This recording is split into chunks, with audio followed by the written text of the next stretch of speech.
channel. Today, we're talking about one of the most powerful stories in the Bible, the story of Job. If you've ever faced tough times and wondered, why is this happening to me? Then Job's story is one you'll definitely want to hear. We're going to break it down in a way that's real, relatable, and right on point for today's world. All right, let's set the stage. Job was a guy who had it all.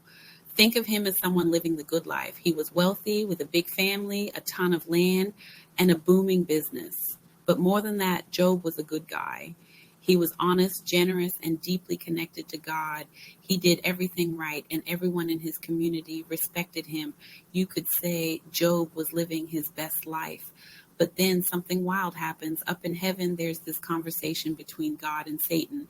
Now, Satan is basically saying, sure, Job's faithful because everything's going great for him, but take all that away and watch him turn against you. God, knowing Job's true character, allows Satan to test Job, but with one condition: Satan can't lay a finger on Job himself. And here's where things get tough. In what feels like the blink of an eye, Job loses everything. First, his wealth is wiped out. His livestock, his servants, all gone in disasters and raids. Then the unthinkable happens. A terrible storm hits and all of Job's children are killed. It's like his entire world collapses in a single day. Most people would have crumbled, but not Job. In the midst of his pain, Job says something incredible. The Lord gave and the Lord has taken away. Blessed be the name of the Lord. He's hurting, but he's still holding on to his faith.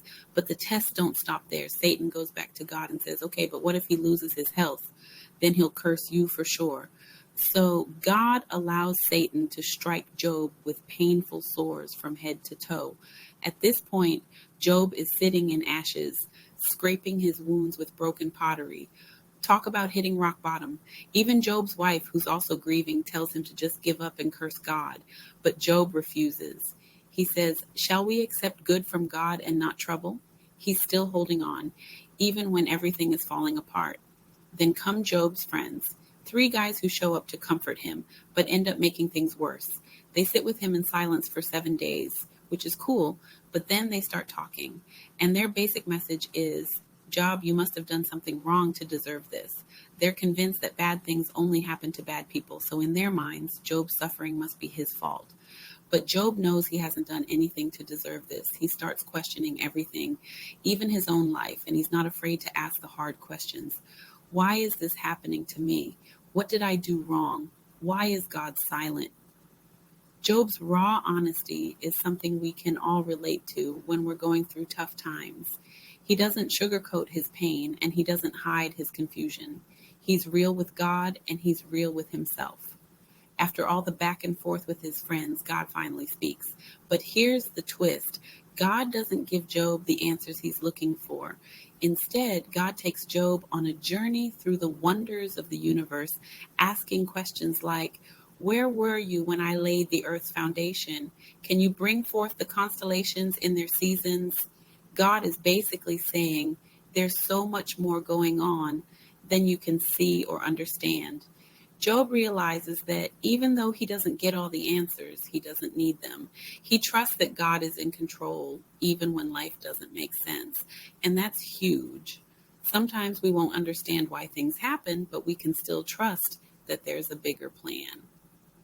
In the end, God restores Job's fortunes. But here's the key. Job's story isn't just about getting back what he lost. It's about growing through the struggle, deepening his faith, and finding strength in the midst of suffering. Job's life becomes even more blessed, with more children, more wealth, and a deeper relationship with God than he ever had before. So, what's the takeaway from Job's story? It's not just about surviving hard times. It's about staying true to your values, being real with your emotions, and trusting that even when life throws you curveballs, there's a bigger picture you can't always see. Job's journey shows us that it's okay to question, it's okay to feel pain, but it's also important to hold on to hope and faith, knowing that tough times won't last forever. Thanks for hanging out with us today. If Job's story resonated with you, hit that like button, share this video with someone who needs a little encouragement, and drop a comment below with your thoughts. And don't forget to subscribe for more real, relatable Bible stories that connect with your everyday life. This day that God has given me, I'm not gonna waste.